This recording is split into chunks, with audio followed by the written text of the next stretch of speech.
We're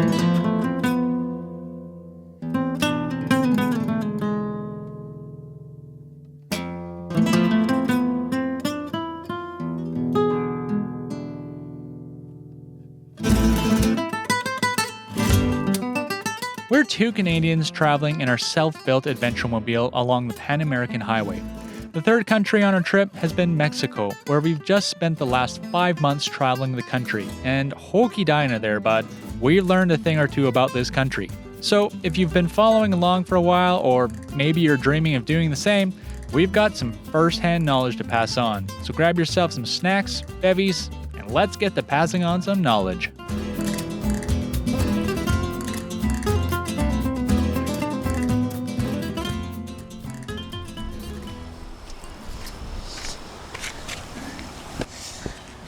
Okay. Hey there, folks. It's Alex and Meg here from the Slow Roamers. How's it going?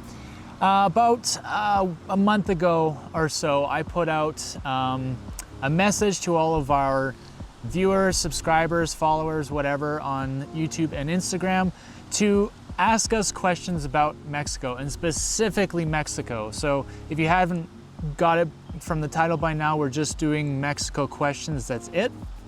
And a lot of you sent in questions about Mexico, and we're here to answer them all. Before we get started, I'm just going to let you know that I will be putting chapters in this video, so if you want to skip ahead to the question either that you asked or whatever you're interested in, you can do so. Yeah, without further ado, let's get started. All right. So, first question, how often do you wild camp versus campground camp? Is there free camping in Oaxaca? So this one is like 60-40 for wild camping. It's a little bit more challenging on mainland. Yeah, we've definitely found quite a few wild camps. It's been a lot of fun actually finding them, but we have started paying for campgrounds a lot more often compared to the last like 2.5 years where we haven't paid for a campground once. So it's a little bit different for us. Yeah, the population density is just like so different from home. And so it makes total sense that there's less opportunities to wild camp. And a lot of our wild camps have probably landed us on private land, but we've just found that the Mexican people are so friendly and welcoming that we never felt like we would be threatened in any way if we were on somebody's property. But yeah, what you can always depend on in terms of wild camping in Mexico is that waterfronts are public land. So if you're on a waterfront, you're safely on public land. Yeah, and we've only been asked to leave once, and that's because we were in like an ejido area, so... In the mountains of Oaxaca. Yeah. They're controlled by the community. The little pueblas in the mountains of Oaxaca are controlled by the communities, and essentially they charge a fee for anybody traveling to that puebla to be there. So you go through a gate and you register and everything. We didn't know that when we first entered Oaxaca, so we just thought, oh, this looks like a nice place to wild camp, and immediately got found by the vigilantes. And within 15 minutes of us parking, they found us. It was like, did you watch us come in? Like, where were you hiding? It was pretty wild. But yeah, that was really a unique situation. Yeah. Everywhere else is like, look at iOverlander if there's a wild spot around, or we've been like GPS hunting a lot for our wild spots. Yep. What was your most memorable experience in Mexico? What are your not to be missed areas in Mexico? And favorite part of the trip so far? I'm combining those three questions together because they're all kind of the same. So I'll let you go first. So mine is probably the rivers in San Luis Potosí and Chiapas, the milky blue rivers and the epic waterfalls. So yeah, it's just been mind-blowing, like nothing I've ever seen before in the world. So yeah, that's probably my highlight. For me, the most memorable experience was definitely the Copper Canyon route that we did when we first got into Mexico. That by far felt like the most adventurous, and I think that there is just that kind of like underlying sense of excitement because we were in cartel country. And aside from that, like, it's just stunning. It's an absolutely stunning area, and I would really like to experience it again and explore there more. So yeah, that was probably my most memorable experience. But I think we both agree that San Luis Potosi and Chiapas are like the two states that we've really loved the most. They've been pretty jungly, they've been very diverse, and they have those milky blue rivers. And those are just like, I think for us, it's like we're so used to freezing cold, clear water, whereas in Chiapas and SLP, it's like beautifully temperatured, milky blue water that, you know, you're like, am I swimming in Kool-Aid? I don't know. It just feels like straight out of Fern Gully or Avatar, like unreal. Yeah. What can't you miss in Mexico? That would be the whole entire country. Yeah. There's not a particular place. Do not skip Mexico. Yeah, everywhere we've been has just been an amazing surprise. Yeah. Like, so far exceeded our expectations at every turn. Mexico is incredible. Totally incredible. Will you be back? Yes. Yes, we will be back, 100%. We'll drive back and we'll fly back. Yeah, totally. I've said to a number of you in the comments that because Mexico is relatively close for us, it's totally worth the trip to like drive down and go and explore via vehicle again one day. Totally. We've got some places to go before that, but yeah, we're definitely coming back and we're going to explore more, because on this trip we more or less skipped the entire Pacific coast until we got to the Oaxacan coast. So there's a lot there that we haven't seen. Okay, differences between Baja and mainland, and which do you prefer? I will say that I much prefer mainland. I think it's just so amazing. The landscapes are so diverse. The culture is so rich. There's just, the food is so much better. There's just so much here. I love it. Whereas Baja, I think, yeah, it's more of an overlander's paradise. Although it's amazing and the peninsula is so unique and we'll be back there for sure, I tend to lose my, I don't know, enthusiasm about the place. And I don't know that that would happen on mainland Mexico for me. I'm inclined to agree. There's just a whole lot more on mainland. I do love Baja for the wild camping, for the kind of adventurous spirit that the peninsula exudes.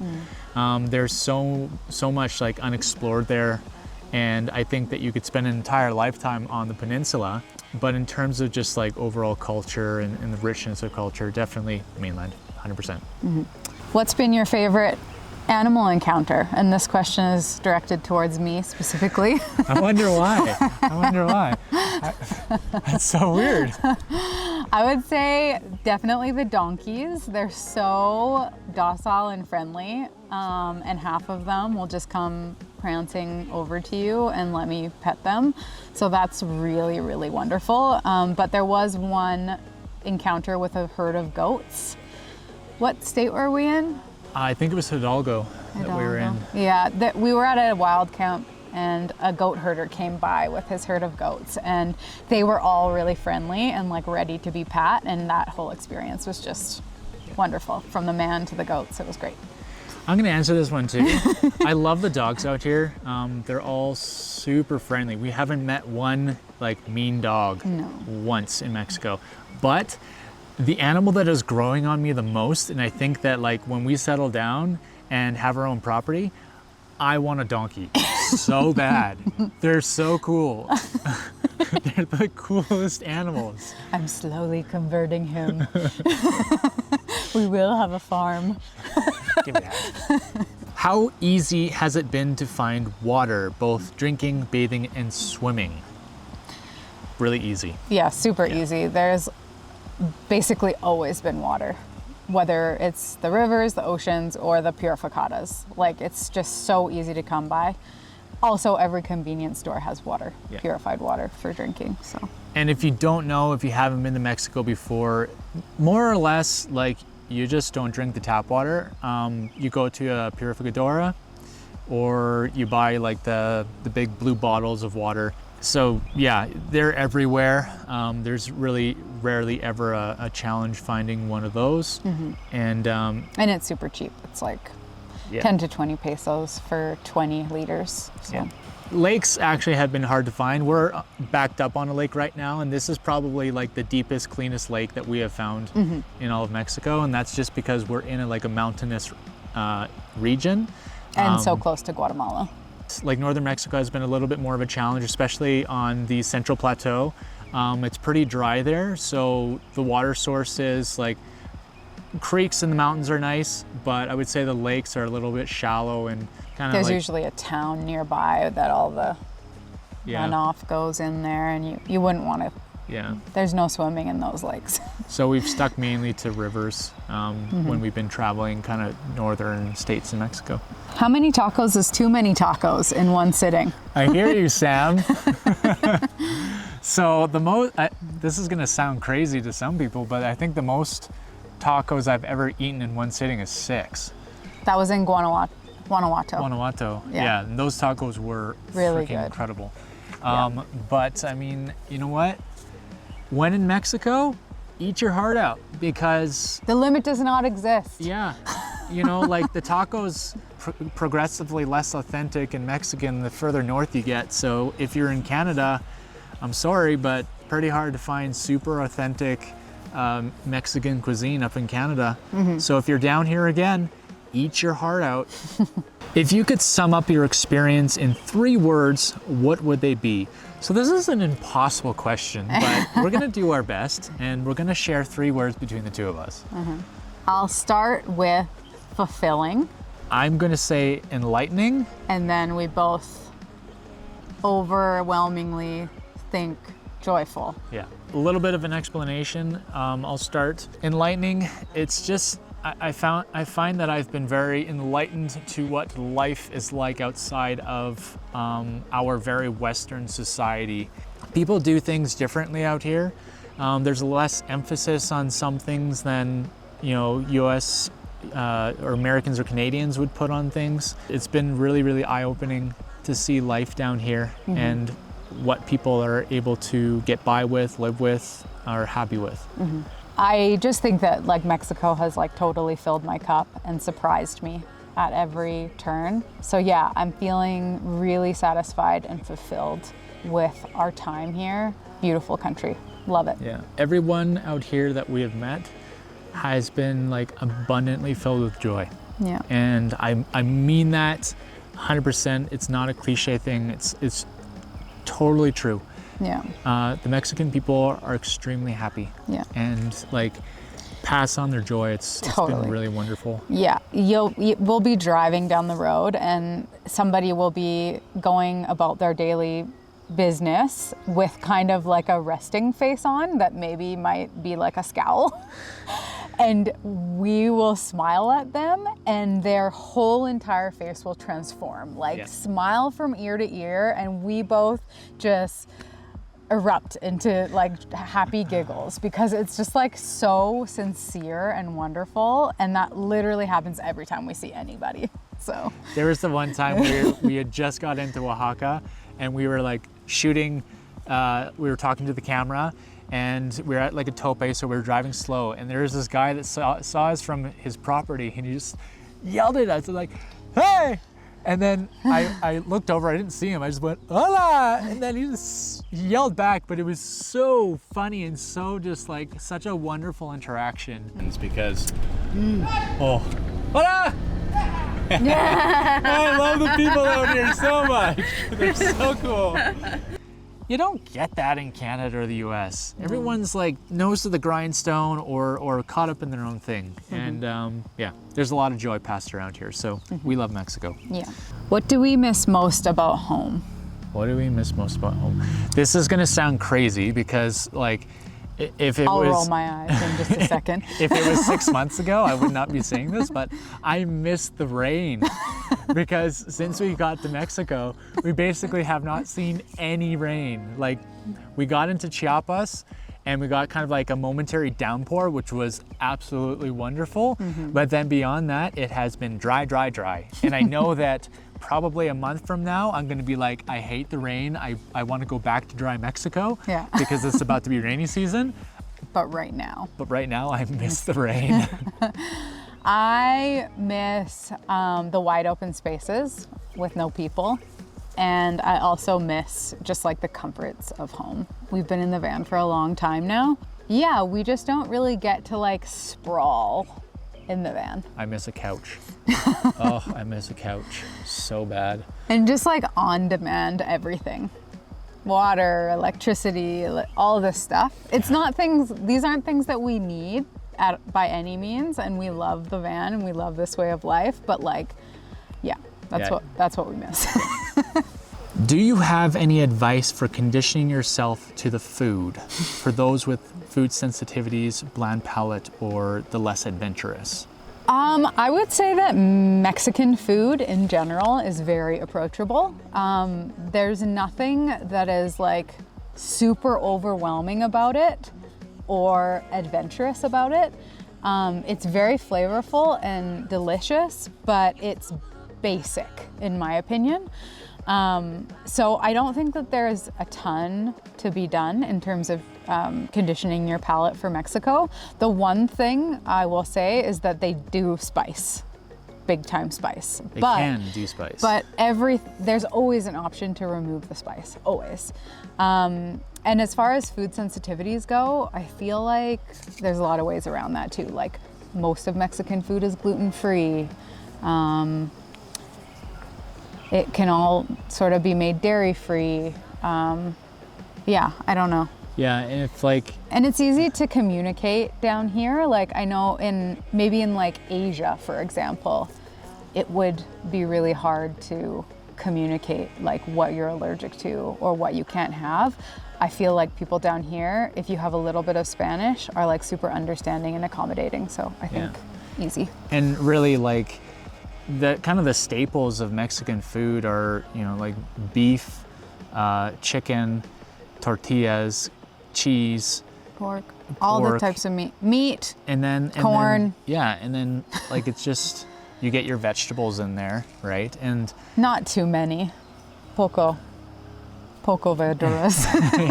Yeah, but you know, it's not. I wouldn't say it's like insanely adventurous. And where it does get adventurous is when, you know, you choose the dishes that are muy picante, very spicy. So, yeah, I like Meg said, totally approachable. I am not a spicy food eater, and I've been totally fine out here so far. Best tacos in Mexico. So I would say the tacos that I got in Guanajuato. I forget the name of the taco shop, unfortunately. It's on like the Malecon, like the main drag. Yeah. That's when I ate like 6 tacos because they're so good. Yeah. But then pretty much everything in Mexico City. 100%. Yeah. If you want like the pinnacle of Mexican food or just food experience in general, Mexico City is the place. Yeah. For sure. Because like all the Mexican cultures in a small way kind of meet in Mexico City, and there's just so much food there. We could have spent a month there and not eaten at the same restaurant once. It's pretty incredible. Yeah. How has your experience of Mexico been compared to your expectations? Far exceeded our expectations. Yeah. I expected Mexico to be among our favorite countries on the Pan Am. It is for pretty much everyone that we've spoken to, actually. Yeah. Mexico has been very, very high on everyone's list. Yeah. I didn't have any expectations beyond that. I just knew it was going to be awesome. But yeah, it's 100% exceeded my expectations. Like, I just had no idea that this level of diversity was down here in Mexico. Yeah. It's incredible. And I will speak from the viewpoint of someone that did have expectations. I'm what you call a hopeful pessimist. I prepare for the worst, hope for the best kind of thing. And when I was looking to mainland Mexico, let me back up for a second. I love wide open spaces. So like places like Baja or like the north, or, you know, I love just being out in the middle of nowhere with no one around. And I kind of figured that Mexico was going to be mainland Mexico was going to be a place that it's going to be hard to get away from people. And that has rung true for the most part. But I think that in terms of just like adventure and incredible places to camp, Mexico has totally exceeded my expectations. And we've just, you know, time and again, we've just been like, we're here and we're doing this and it's so incredible. And like, this is way better than I thought it was going to be.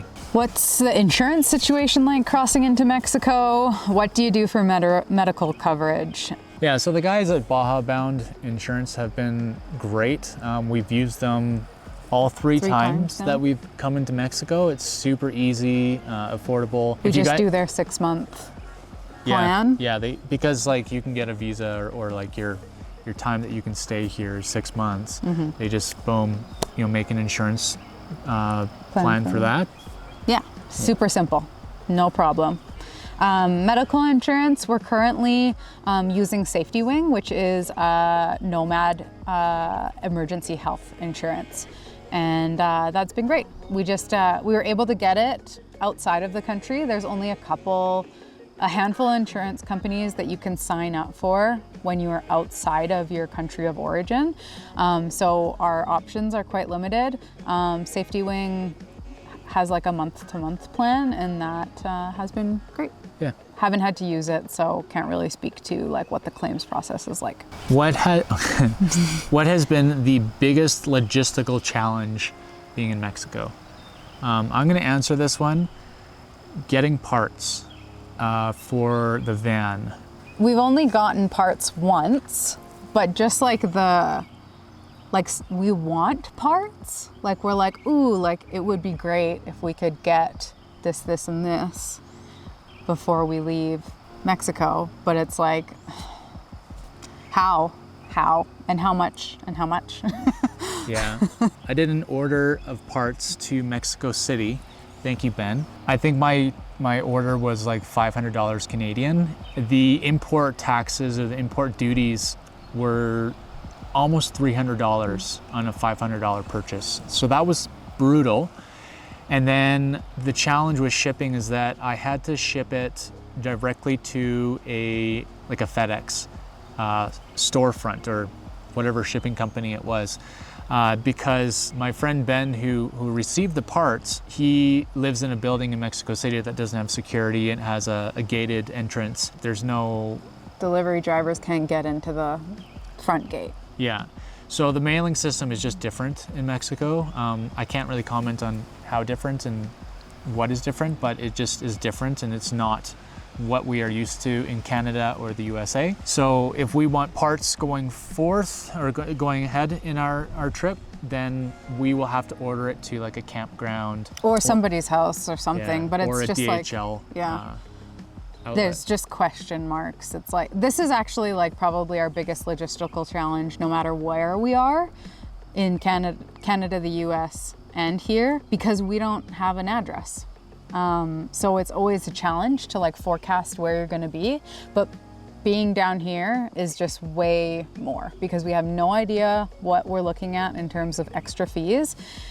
We really don't have an address or any contacts down here to get things shipped to, and we have no idea how long it's going to take. Like shipping times are not a thing anymore. Yeah, estimated shipping times. Like it's not like at home with Amazon where you can pretty much trust the shipping date. It's just not the same. Will you be releasing a Mexico documentary? Yes, I will be. The travel documentaries that I've released in the past have just been all the episodes that I've made stitched together into one. It's a really great opportunity for new people to come on board to kind of just get like a whole travel segment in one go. But this one for Mexico, we've been here for almost 5 months, and I have released a video every single week. And the videos, the films have ranged from half an hour to 45 minutes. So this time around, I'm probably going to make a completely new travel documentary. It'll be a little bit more fast-paced. And it'll be super fun because it's going to be a highlight reel. It's going to be Mexico. A highlight reel. So it's going to be action-packed, all the most beautiful places we've seen. So yeah, it's gonna be sweet. And also different commentary as well, because while we've been traveling, I've been making these episodes, I comment on stuff that is a little bit more esoteric to like where we are and what we're doing. When we kind of take a broader look at things and a quicker mode of showing our travel, I get to comment in a completely different way. So looking forward to it, but it's gonna be a massive amount of work. That's okay, he's got time, right? No. How has Mexico impacted us? How welcoming is Mexico? Mexico is probably the most welcoming place that Yes. we've ever been. Yeah, it's hard for me to draw on like my experiences traveling the world as a young 20-year-old because I don't really remember. I remember Southeast Asia being really welcoming, but yeah, Mexico is incredibly welcoming. It's been so nice. Yeah. And I think that this can be kind of like generalized to all travel, but I think that being here in Mexico, as it's our first like international country, the way that we've been impacted, or at least the way that I have been impacted, and I've kind of mentioned it already, is that I'm just impacted by how people are so happy with so little. And like this is everything we own here. Everything we own. We have maybe a few boxes at my parents' place, but that's it. We're living in luxury in comparison to some people. We have driven through some pretty rough places in Mexico, and yeah, it's like people are getting by on so little, and I think we're going to see more and more of that as we travel through Central America and South America. Yeah, just like a perspective shift on our privilege compared to some of the communities that we drive through and interact with, and how we can sort of learn from the people that we've met along the way in terms of being happier with what we have just in general. Where was the most welcoming place you visited? Chiapas. Yeah, Chiapas. Yeah, definitely. Here. Where we are right now. Yeah. I don't know what it is, but it just seems like the interactions that we've had so far here in Chiapas have been like really, really warm, and people have been so kind. And Yeah, totally. Yeah, the vibes in Chiapas are excellent.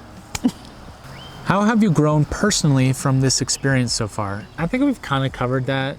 Yeah. So we'll consider that one answered. Yeah.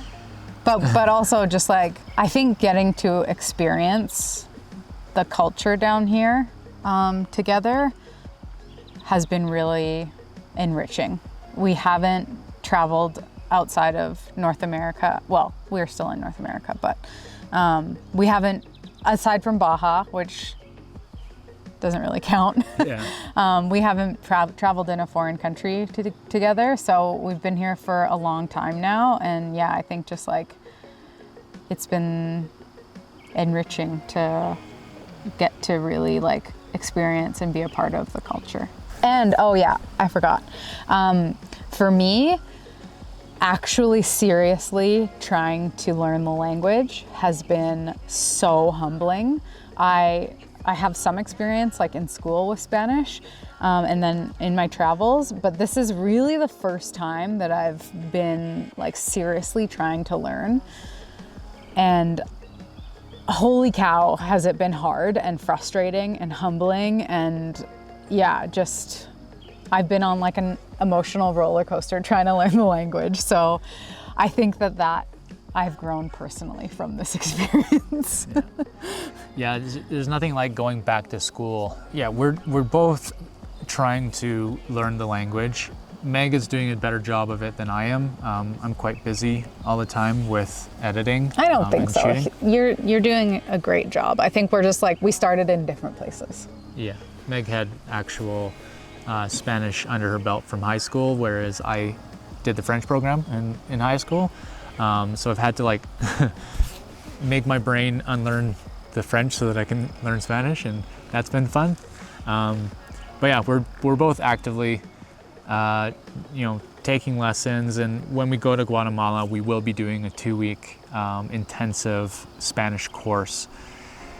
For all of you who have commented about how we should be learning the language and know the language by now. We're trying. Yeah. Yeah.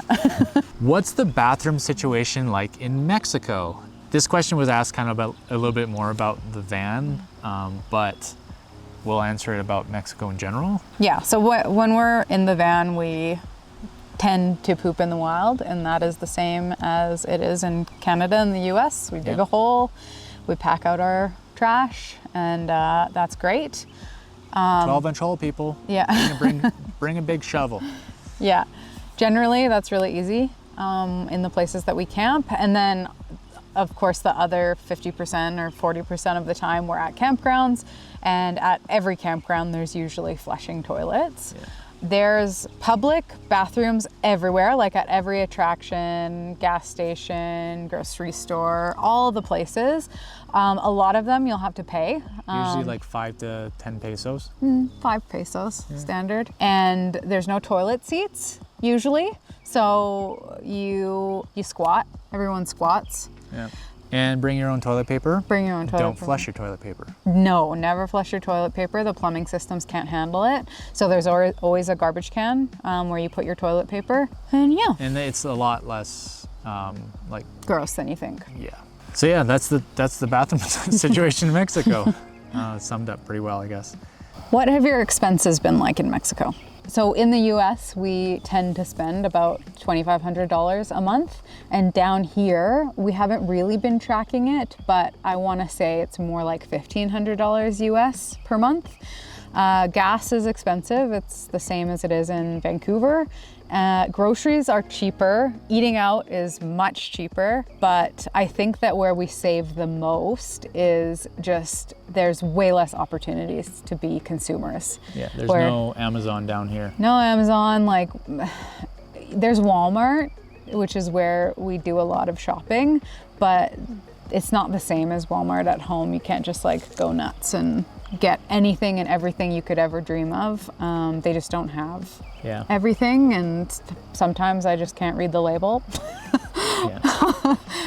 So yeah, there's just less opportunities to be consumers, and that's great. Yeah, that's been an interesting, like almost cultural change, that you can't just like go on and poke around on Amazon and be like, oh, I'll just buy this today and it'll get shipped to my house. It's like you don't do that anymore. It's not entertainment anymore because it doesn't exist.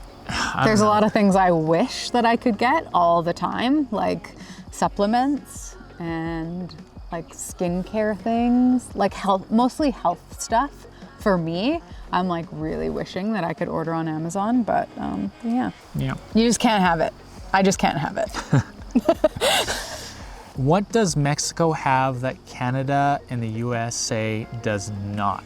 And I'm gonna say, and this is gonna be a little bit controversial, but I'm gonna say that Mexico and we've mentioned it before, it has way more joy and happiness. People are happier here in Mexico than they are in Canada and the USA. And I think that is directly attributed to the fact that people have less.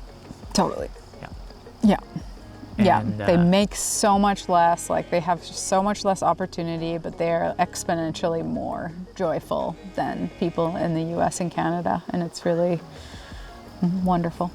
The sense of community out here is also like way stronger. Like people do stuff together. I don't think that people bury themselves in their houses out of whatever, out of fear or out of just being uninterested in being outside. Like people do stuff publicly together out here, and we've seen it time and time again. Whole families go out to the beach, like it's Semana Santa right now, and we were just in Uninajab during a Sunday, and like Mexicans, they get out and they party on Sunday. They have a good time and they do it together. They really know how to post up in a spot for an entire day. It's awesome. Yeah, and they just like, they get their barbecues out, they barbecue some meat, and they have, you know, their snacks and their drinks, and they just hang out together, and it's really, really nice to see. So yeah, maybe it's joy and community. There's like a lot more of it here in Mexico. Yeah. What have you been most surprised by in Mexico? Most surprised by? I think that for me, it's the diversity of the landscape. I had no idea that what we would see. It's like you think of Mexico and you think of beach, but there's like high mountain plateaus, like massive volcanoes, massive pine forests, the craziest rivers you'll ever see, like canyons. It's just actually surprised endless. Canyons. Yeah. That's what I've been surprised by. And you don't have to go far for the landscape to completely change. Yeah, totally. It's wild. Yeah, it's just so from cool. like super dry high plateau to super lush jungle. Yeah. That's been like a really pleasant surprise and a pleasant experience, especially for us. Like we live in a temperate rainforest in British Columbia, but it's a completely different rainforest down here.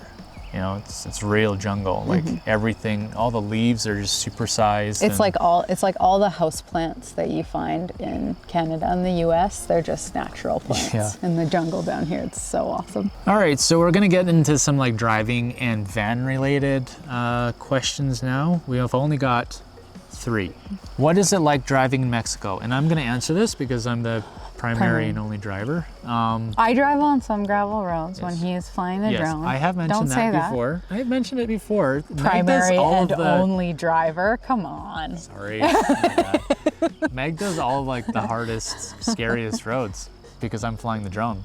I have to put the drone up because I love that kind of stuff. And anyway, I would drive anytime he wanted me to. He just never wants me to because he's uncomfortable in the passenger seat. Yeah, I get sick really quick. Driving in Mexico is like a 100% attention kind of endeavor. You have to be on it all of the time. The only time you're reasonably safe to kind of like relax and look out the window is when you're on toll roads. Otherwise, there's always going to be a sharp corner, a hidden or unmarked tope, which is a speed bump, potholes, or like drivers ripping past you. Yeah, unpredictable drivers just going with the flow. And like you learn how to drive in Mexico. Like in the cities, there's an ebb and flow to the traffic that is natural. Like it's like ants. Yeah, you just don't stop. It's like ordered chaos. But yeah, when you're out on these kind of like secondary roads, you have to have your eyes open all of the time, and it can be really exhausting. Like you're looking out the window because if you take your eyes off of the road for even a moment, guaranteed there is going to be a tope that will launch you into the sky. And it has happened to us, and I got it on video. Damn it. Boy, was there a lot of cuss words. So yeah, if anyone was to ask me about what I don't like about Mexico, it is 100% the topes, and probably second to that is the potholes. But potholes are like almost, they're avoidable. It's a real endeavor to be driving here in Mexico. Meg, you want to answer? Has the van survived? Yes. So far. Fingers crossed. She's got another year in her. Yeah. Have you had trouble finding fuel in Mexico? No. And we've got this question a lot from a lot of people. And we've never seen more gas stations in our life. Yeah, it's insane. There's a gas station in almost every single little town, and that means like every 20 minutes or every 20 to half an hour apart. And in town, they're like every couple blocks. It's crazy. It's ridiculous. I don't think there's a stretch in Mexico that you could drive and run out of fuel in one go. Yeah, definitely not. So don't worry about fuel out here. There's so much. Okay, so now we're going into the safety portion. I left this at the end because I wanted the positivity to come first. And a lot of people ask safety related questions, and I know that a lot of people are going to come to this video to ask about safety in Mexico. And at this point, we both think it's a little bit silly, but we're going to answer these questions anyway. So, first safety question.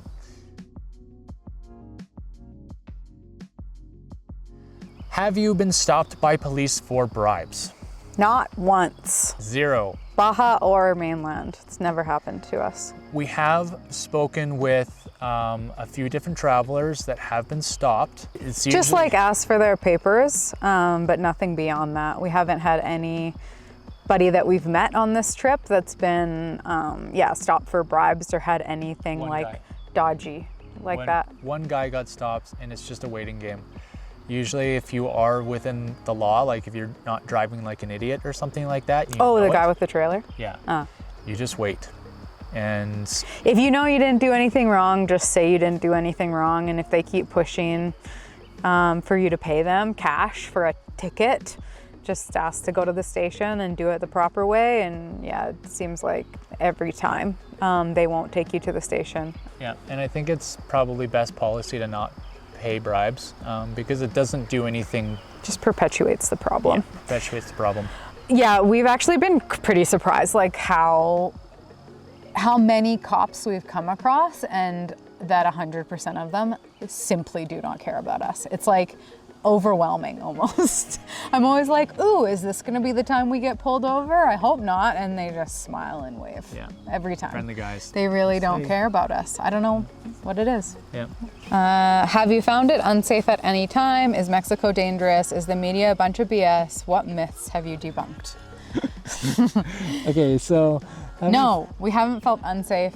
Actually, so the only time we felt marginally unsafe was when we were doing the Copper Canyon and we ran into the spotters, and we were in their spot where they hang to watch. And we were like, oh damn, and we moved. So that night we were a little unsettled, both of us. Other than that, not once. I think when we first drove into Sonora from Nogales, We were on edge. yeah, we were on edge. It was pretty hard to ignore like everything that we've heard from The media. folks, media and folks that kind of like to fearmonger and stuff like that. So once we made it through Sonora into Chihuahua, even though Chihuahua is considered, like a cartel controlled state or something like that. Just quite dangerous. Yeah, still. we totally felt like whatever. But it's felt super, super safe. Like we haven't had any really unsettling experiences. We try to travel smart. Like we haven't really been caught out driving at night, maybe a couple of times. But yeah, we're just generally not getting mixed up in things that could cause trouble. Like we don't do drugs, we don't party, we aren't out at night. We're traveling to areas that are tourist attractions, and it seems like all of these experiences that we've had is just like there's like almost no chance you're gonna run into any danger. Yeah. So yeah, the media, Total BS. yeah, total BS in our like scope. Like I would say if you're a tourist or a traveler that's coming here to like experience the beauty and the culture, you're just not gonna run up against danger and violence unless you really stray off course and get really unlucky. Yeah. I would say just in general, like Mexico is no more dangerous than the United States or Canada. Like there's crime in Canada, there's crime in the United States, there's crime in Mexico. And yeah, like you're gonna find it in every single country in the entire world. There will be crime. And if you go looking for trouble, you're likely going to find trouble. If you don't, then you're a heck of a lot less likely to find trouble. And I think you can carry that with you through the entire world and generally be okay. Mm-hmm. Yeah. Do you fear cartel activity further south of Sinaloa?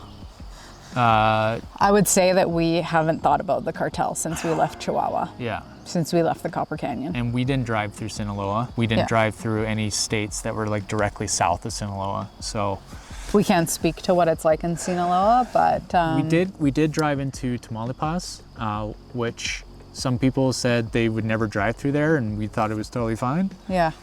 Have you ever felt vulnerable in Mexico? Do you have a game plan for if something goes awry? The game plan thing, not really. Like I think just give them a big smile and try and be friendly and amicable. Helpful and yeah, we definitely don't have any weapons. It's so far from our like thoughts, like feeling like we're in danger. Mm-hmm. Like I just couldn't even imagine. Yeah. So we don't have a game plan.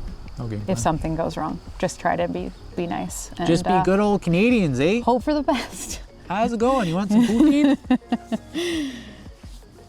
Has the vibe towards tourists changed as a result of Trump's policies? Generally speaking, no. I mean, we're Canadian, and Canada is pretty allied with Mexico right now. So I would say that the overall vibe from folks when they find out that we're Canadian is like they're pretty stoked on that. We haven't really traveled with any Americans. But I think in general, I mean, people aren't stupid here. You know, they can separate an individual from their government. So I would say, I don't think that Mexicans are holding a grudge against Americans at all. Like, we almost always get asked if we're American, and it's not in an unfriendly way at all. I feel like Mexicans, like in their day-to-day life, are not treating Americans any kind of way. yeah. And again, like, we'll just go back to that welcoming, joyful, wonderful culture and say that, like, it's in a very accepting place here. So last one. 2 more. What lessons in security have you learned from your travels in Mexico? So we posted a video before we left about how we prepared for the Pan American Highway. And like locks and stuff? yeah, and we talked about how we are doing like internal locks and stuff. And I think that might come into play maybe in like Colombia, where there's a problem with small theft and stuff. Yeah. But honestly, like, we've become pretty relaxed. I would say for me personally, I'm pretty trusting of the folks out here. We would still lock our doors like anyone would. It doesn't feel like we're gonna get robbed. Yeah. It really doesn't. Yeah. Like, people are just living their lives out here. You know, it's like, it's just like up at home. Totally. And wherever we park the van and we leave it, it's super public. Like, I think the same policies apply as at home. It's like, nobody's gonna blatantly like smash your stuff unless you're really unlucky, I guess. But yeah, who knows? We might use all those internal locks a heck of a lot more as we travel further south. Yep. We'll see. We shall see. We almost never leave the van, so it's like almost always one of us is near the van. So last one is, where did you feel most relaxed and safe in Mexico? So we had a short conversation about this, and the consensus between the two of us is actually wild spots. We don't love campgrounds because just like, I don't know, too close to folks.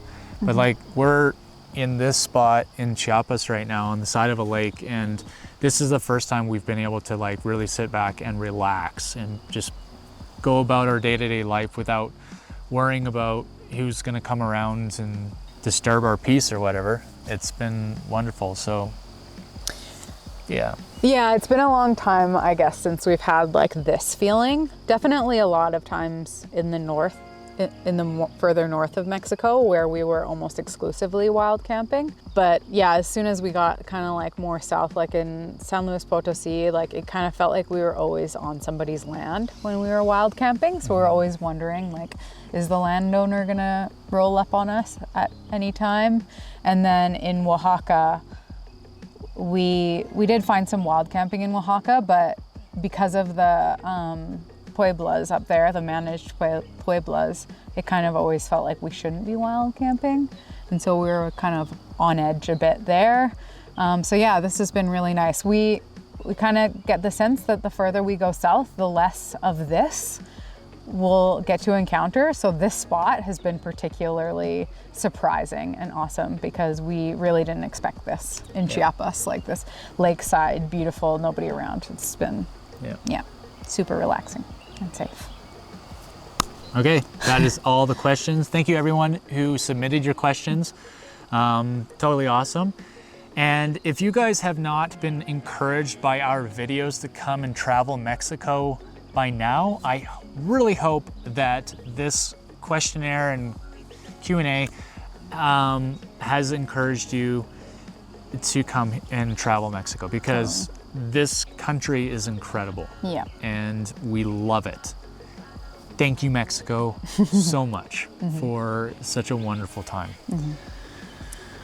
Okay, high five. That was long. Woo! Why are you always, Keep on roaming. why are you always making me work? Yeah, yeah.